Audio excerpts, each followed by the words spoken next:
Ready?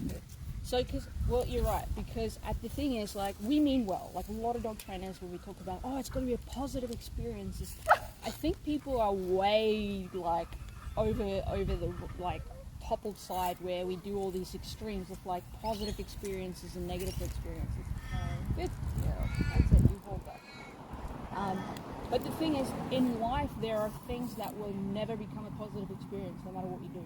Mm-hmm. And you can't dictate that, right? So, let's take the dentist. I've met one person so far that loves going to the dentist. I find that odd, but, you know, she is an exception. Where most people you go, do you like going to the dentist? No, I'd rather be in pain than go to the... And it's like, you do realize that the dentist will remove the pain. And they're like, yeah, but it's really, it's uncomfortable. It's even painful when I'm there. So I would love to know, how do you make something like that a positive experience, right? So there are things in life that it will never be a positive experience, right? So we have to teach our dogs, sometimes you have to tolerate, right? Because they're not thinking about, oh, I'm going to feel good tomorrow.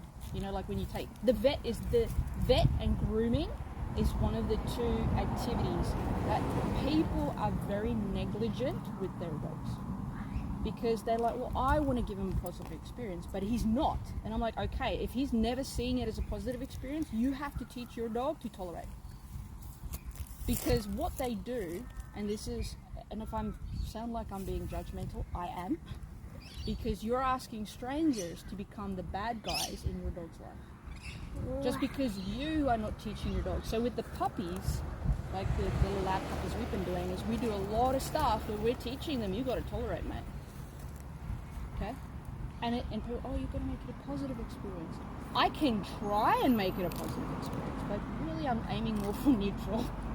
Okay? So tolerant, we have to teach our dogs tolerance, we have to teach our dogs things. So if someone's like, oh, if you don't make it a positive experience, you're a very bad person, you're very, some people are like, oh, you're so abusive, whatever. I would invite that person to come live in South Africa with me for a year and see how many experiences they can make positive. There are some things that are just not positive. Okay? So if anyone says, oh, you got to make it a positive experience, realize that they mean well, right? They really do. They want the best for the dog. And sometimes it's unsaid that you can't, but there are some people who really are that delusional. And I mean this with the most respect and loving way, because my friend sent me a picture of a magnet that said, you can be anything you want. That's how delusions work. And I went, thanks. You can switch that over.